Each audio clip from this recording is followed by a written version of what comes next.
Broadcasting live from the Business RadioX studios in Woodstock, Georgia. It's time for Kid Biz Radio. Kid Biz Radio creates conversations about the power of entrepreneurship and the positive impact that journey can have on kids. For more information, go to kidbizexpo.com. Now, here's your hosts.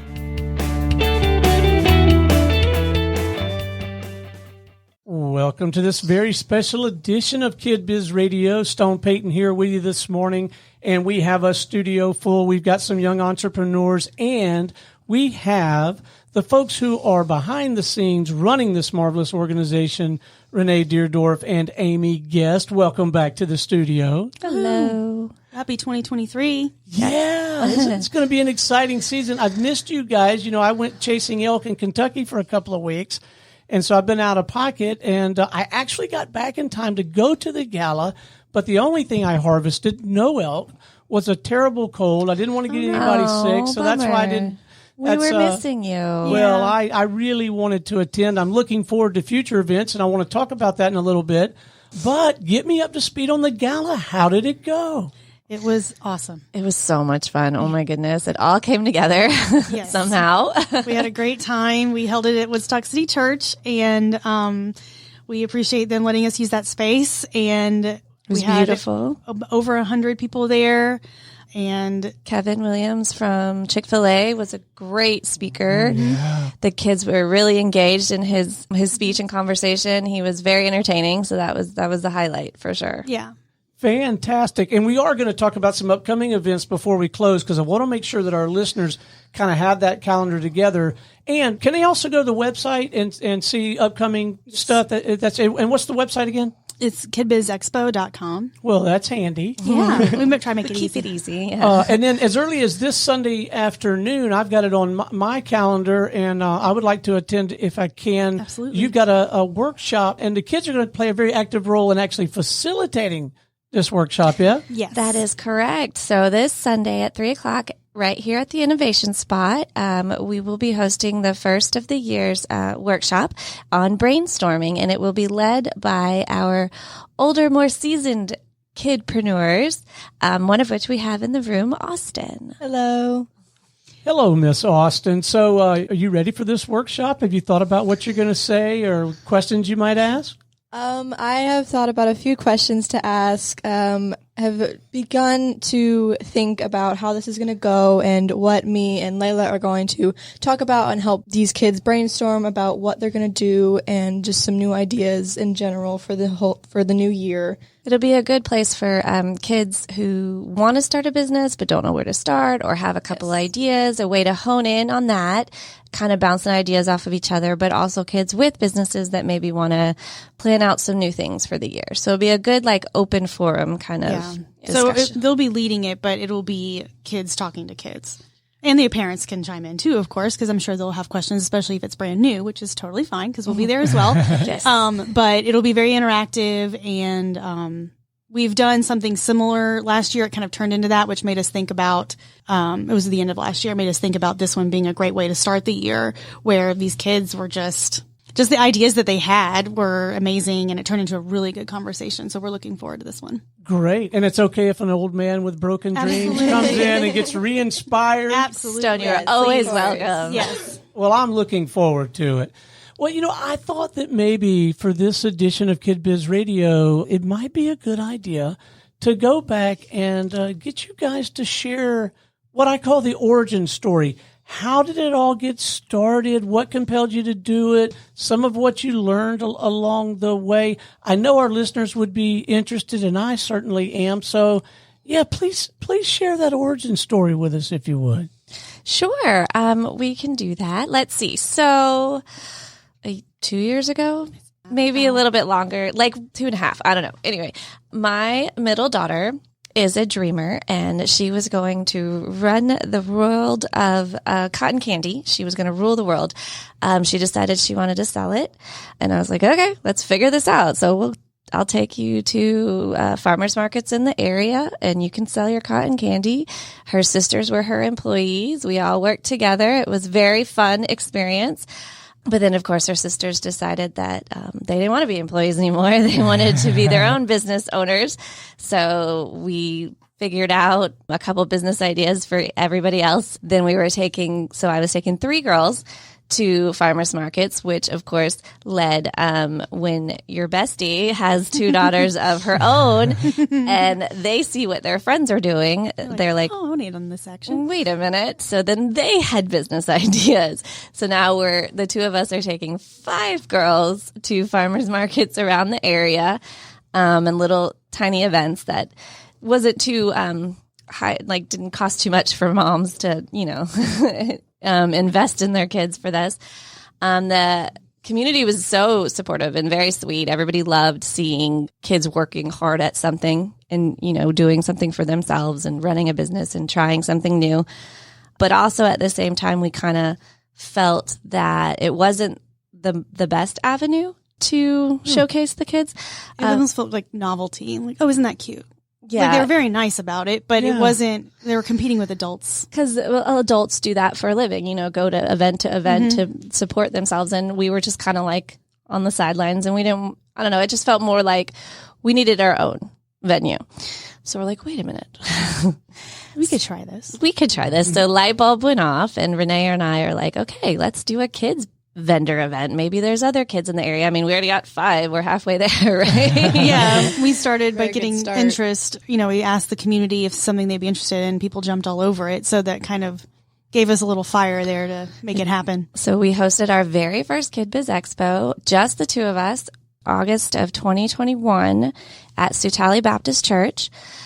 And we had 27 kids. Wow. 27 kids. That had to off be the bat. encouraging. It was so exciting. We had a DJ and Renee's husband, Adam, is in the fire department. So he brought the fire truck and that was, of course, entertaining. We had a bounce house, food trucks, and we just turned it into a fun community event. And if you know where Sutali is, it's not close to anything.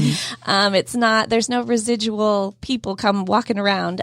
So we had at least over 200-300 people that showed up solely for us. Based on our efforts, our marketing efforts, we were determined to make it an event for these kids. So we were very excited and exhausted. It was exhausting. But it was so rewarding. The the environment of walking around and hearing the comments from the people, the spectators and the parents involved and the kids involved. Like you watch these kids that are like, I don't know what's happening at the beginning of the day to the end of the day, like running the show, and really feeling inspired and in the moment and just like proud of themselves. And then people walking around notice that and they're engaging these kids and they're wanting to know more and then asking us, we're doing this again, right? Like when is this happening again? And is this what you guys do for a living? And we're like, whoa, hold on. Yeah. But, we haven't gotten there yet. So then we're like the next day, I guess we have to do this again. Is this something? Like people liked it.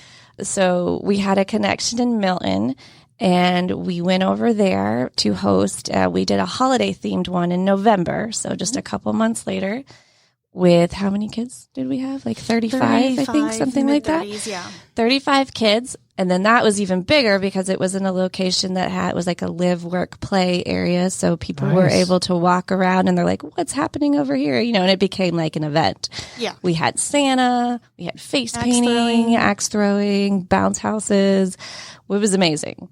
So with that, we're like, okay, maybe we do have something. So then we thought about, we should probably make this a nonprofit organization. And then in December, we applied for a 501c3. We got that in March. And that seems like a very short window. I would have thought it would have taken much longer than that. We were surprised. We were very surprised. Yeah, everybody told us it's like, which it's not, I'm not minimizing it at all. It's a lot of paperwork. But yeah, somehow we managed to push it through as quick as possible and they got it done in that 3-month window, which was great. Yeah.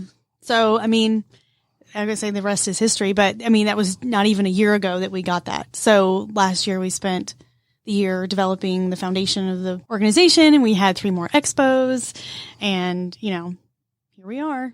And here we are. And you have office space in the same facility that I'm in, the innovation spot. You're over in the other building. Yeah. We are. We have an office now. We've been doing, we had numerous workshops last year. We had the 3 big expos, one at the Mill at Etowah in April. We had our summer expo at the Woodstock Arts Green. And then we had our October expo last year alongside Crabapple Fest back at Milton, which was massive. It was incredible. So many people. Yes. So that was a lot of fun. So we're, I think total between the expos of last year and workshops, we had over 150 kids involved in our program, which is amazing and super inspiring and exciting. So obviously we're hoping for that continued encouragement this year. We started the podcast. We started this podcast with you, Stone, which has been fun. Gosh, what else have we done? The parades. It's been so much. We've done a couple parades, which is just super fun for that, like, exciting time. Just like a low-key cool thing where you get to throw candy at people. Yeah. Well, we had our inaugural board of directors. So we've got some amazing people that help with that. We had 10 workshops. I know you mentioned the workshops. We were in Around Canton magazine. We were the June cover of Around Canton magazine with this beautiful cover girl next to me. Yes. She still loves me for that one.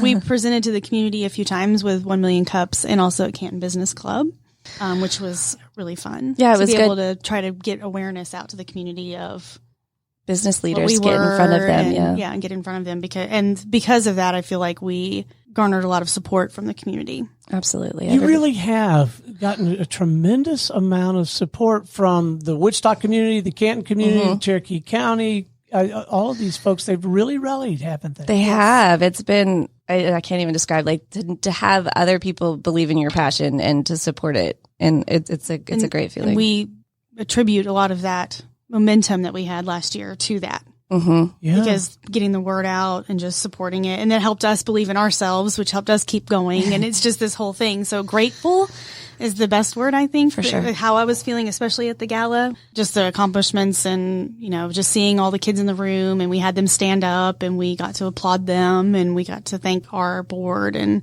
just, there's a lot of people in that room that we were very, proud to have there, and we were very grateful for their support all year. Yeah. And clearly the kids are learning and growing through this process.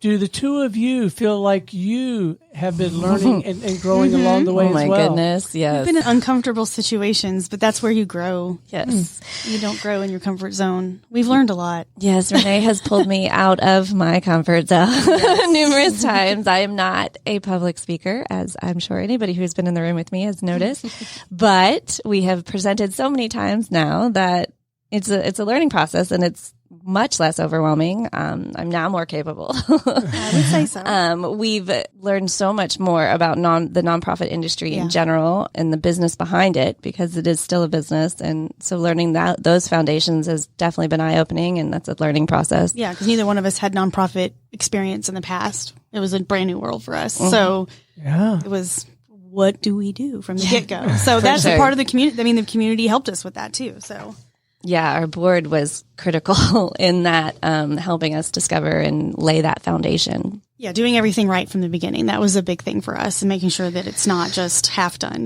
because we owed it to the kids in the community to make sure that this thing can build from the ground up. So another constituency that surely benefits tremendously from this and learns a great deal is the parents. What are some, I'll call them pro tips, but what are some things to keep in mind as your kid expresses an interest in entrepreneurship, maybe some do's or don'ts, or some things, some resources, some things to be reading or thinking about that let's leave them with some pro tips in this segment. Do you have any pro tips that you have learned that, as coming from the kids' point of view, possibly? There have been many lessons to learn along the way of starting a new business out of just an idea you get from going from that to going to markets to expanding your business as much as you can to get it out there. A good lesson is definitely interacting with customers. You definitely get better at that as you go. It is definitely a difficult start for some people. It's kind of hard to interact in some ways, but by the end of the day, it just gets easier and easier to interact with the customers and talk to them and get them interested in your products or your service.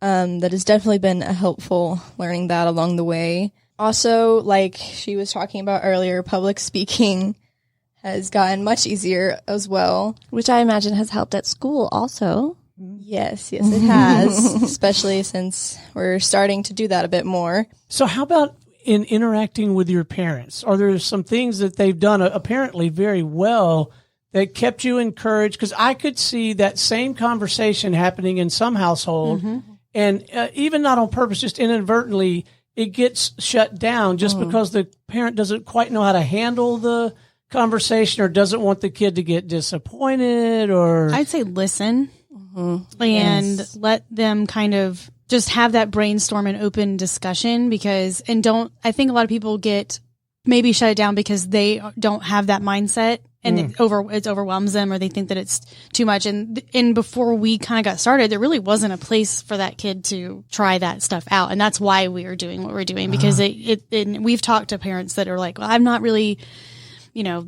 entrepreneurial minded, and I didn't know what to do with this kiddo that's got all these ideas. And so it's a place to channel that. And our workshops are a great way to kind of dabble in all of that. And we're always available, if a parent needed to talk to us individually, of course. But biggest thing is listen, because, and just try something small and let them get creative. I mean, it just depends on what they're wanting to do.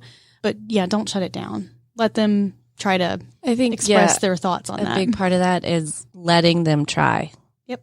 Because that is probably the hardest thing, I guess, as a parent, just in all aspects. Like, you don't want them to fail, Right. but they have to try, and so if it starts with something as simple as a lemonade stand or whatever craft that they want to create, and even if you're worried that it's not going to sell, they still need to experience all the parts that go with it, the good and bad. So just letting them try something could only help them. And it's the life skills that they're learning that go along with it. That's the point of all of it. So I wonder, at the other end of the continuum, is there also the trap of maybe pushing too hard, too fast? Like you get so excited. Yes. Like as an entrepreneur, I would be so excited if my kid wanted to be, and then I'd want to do too much and maybe not place enough accountability on them. So there's that we too, have right? seen, unfortunately, I've seen a couple instances where it becomes more of what the parent wants than what the kid wants, and then the kid gets burnt out because it's not fun anymore, And so that kind of correlates, along the lines, but it's starting that conversation that like how you approach things, like how much effort you put in, your accountability for it, and then things of that nature. So letting them hold the stake in it because it is theirs, and not trying to do the work. Let them do the work and make them feel like if they want to do this or not, but trying to take it over or run it how you want it run takes that joy away from them. Yeah, they have to have ownership in it, one way or the other. So, yeah, good point. So at this point, what's the most fun? What are you guys finding the most rewarding about the work? Good question. Oh, man. I mean, we love Expo Day. Expo days. It's stressful leading up to it, just trying to make sure all the ducks in a row. But when it's kind of like, ooh, okay, we're here. Once it starts and it comes together, walking around is like just this uplifting, like, yeah, we did this. But, it's just fun to show the community and let these kids do their thing and let everybody see it all come together. And because, we talk about how the workshops lead up to the expos, and that supports the kids along the way and keeps the conversation going and gives resources to everybody along the way. But the Expo Day is like, this is why we do this. This is why we're here. We're seeing it in action, seeing the smiles on everyone's faces, and not just the community, but the kids and their parents and everything. And then I know they feel the same way. Like, this is why we did all this, especially if it's a kid that's brand new and hadn't done it before. They're getting the full circle. They've been working really hard, making the inventory, having the conversations, and they may not exactly see how it all clicks yet, but then they're making money and they're, doing all the things, and they're seeing the fruits of their labor and just feeling proud of themselves, and just knowing that that's that day that happens. That's what we love. And at this point, you guys are really beginning, maybe you're further than even I realize, beginning to develop, or maybe you already have begun to package methodology, discipline, rigor, steps to okay, here's a path, a roadmap for helping your kid get into business, or for the kid to get into business. Yes, Yeah, I think that, and you can interrupt me anytime. No, you're fine. But when we were developing workshops for this year, we took what we learned last year. It's what you do, right? And we've noticed a pattern. And you were talking about a path, but there's like a pattern leading up from now to the expo. And then when the expo's over, recapping, figure out, reevaluate, readjust, or just bringing in new kids, talk about like brainstorming thing. And then you're leading up to the next one again. So, the elevator pitches and all the things that were very successful last year for people just getting ready for the expos, just trying to lean into that and develop this pattern. So over time, we will have more methodology, but we're crafting that. So it's another year of learning, because you always learn. But yes, we have definitely found a pattern. Fantastic. Now, forgive me, I get my entrepreneurs mixed up, so I don't know if it's Austyn or Layla or who it is, but somebody in this ecosystem has got a new business that they're launching, has made quite a substantial pivot. So it is you, Austyn. It's Austyn. So are you up for describing this new business? Oh my Sure, goodness. yes. It has definitely pivoted. Yes, very big That's pivot. okay. So I originally started with epoxy crafts, like resin, tumblers, keychains, that sort of thing. And this year I have recently pivoted to a mobile photo booth business, which has been a fun journey already, and we've just started. We got a small camper, that It's like so cute and like little vintage. camper, and we have set it up to where the outside, it has a ton of different decor and set up different scenes and all these different things that you can have different for photo shoots. For photo shoots that you can bring to many different events, or you can use for really any occasion. And soon we are going to open up the inside to have a photo booth machine with different backdrops and different props. Sweet. So that you have the outside for photos and the inside for a more photo booth feel. Yes. And so you can be present at the expo for this kind of thing, Yes. but it strikes me as something that you might be at some point willing to, however the structure is, rented out for an event of some kind. Yes, You can rent it out for an event, or I can bring it to an event such as an expo or a farmer's market, or any event of that nature. And photographers can use it. Yes, photographers can rent it out and have their clients and Like mini sessions. Yeah, mini sessions. We could do parties, weddings. So we're trying to figure out all that it's capable of at the moment. And what you enjoy Yes. being there for and doing it for. Yeah. I got to believe having the experience of being in the other business has probably served you really well in getting this one off the ground, yeah? Yes. I have, from what I've learned previously with my other business, has really helped carry on into this one with all the different lessons, like the interacting with customers, public speaking, the money management, the time management, just everything has come together to help with this new business. So what's the biggest lesson you feel like you've learned around money? Before To save it. Yes. With my previous business, it helped a lot for me to start saving more money rather than just spending it all on something as soon as I see it. It has helped me save stuff to get more materials, maybe some new materials, and even pay somebody if they help me out during an expo, that I have money saved up for that. It has definitely helped with money saving. Yes. So a ton of things coming up in 2023. I know about a couple. I'm going to try to attend the upcoming workshop. I plan to be you've collaborated with another organization to do something, I think, at some point, the Limitless folks. You got your spring gala.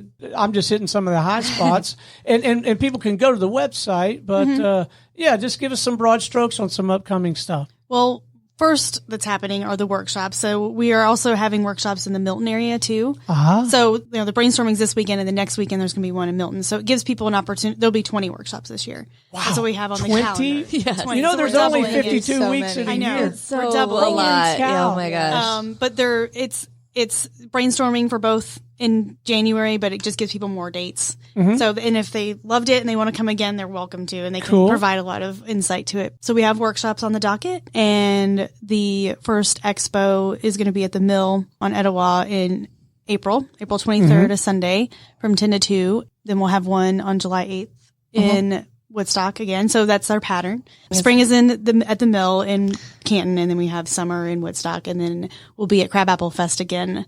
They asked us to come back and do that in this fall, in October. So, and as far with the Limitless organization, we're working and coordinating with them to offer more accessible and inclusive areas of our expos to encourage their audience to be a part of our expos. So that's very exciting. So we'll be promoting that this year.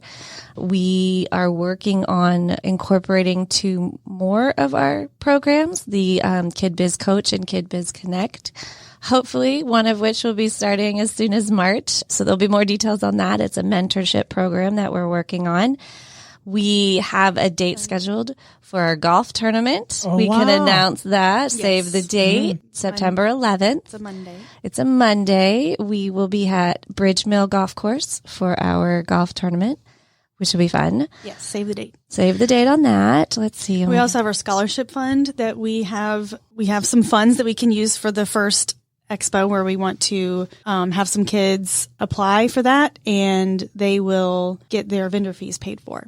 So that's from the help of the community. Yeah, when we were, the community was very helpful in supporting that cause when we were selling ornaments and out doing some small fundraisers. All those proceeds will go and benefit some kids to pay for their vendor fees. We are so blessed with this community, and it sounds like they've helped directly and probably created some marvelous opportunities to connect with area business people who want to rally behind this kind of effort. I know that this particular type of effort is very dear to the Business RadioX family. It's something that we really want to support.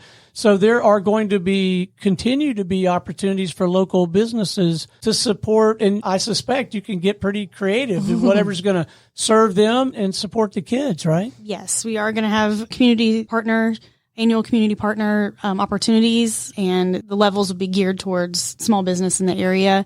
People want to help, and we appreciate it so much, so we want to help make that possible. What a fantastic year this is going to be. It's going to be busy. It's going to be busy. So if I look like a deer in headlights, I'm not.